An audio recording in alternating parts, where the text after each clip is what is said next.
మిత్రమా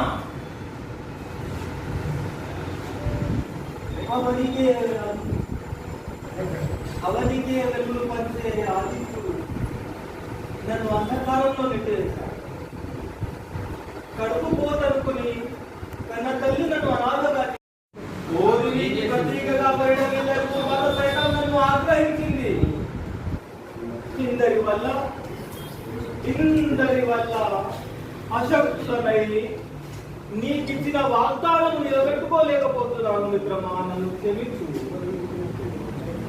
అంగరాజ్యాన్ని ఎరగా వేసి అఖండ రాజ్య భ్రాంతిని కలిగించి నీ ప్రాణాలను పణంగా పెట్టి నీకు తెలియని జూదాన్ని నీతోనే ఆడాను. స్నేహం అనే ముసుగులో ద్రోహం చేసిన అపరాధ భావం అగ్ని జ్వాలలా నన్ను దహించి వేస్తుంది.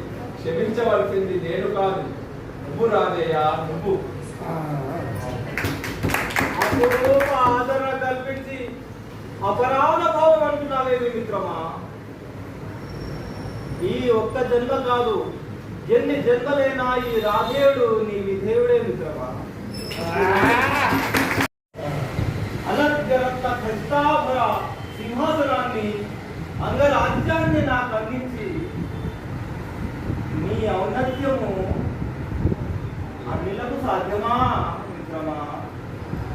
ఈరోజు నీ ఒడిలో తలవాల్సి నా ఘట్టం అంతం కావడం నా పూర్వజన్మ సుకృతము మిత్రమా.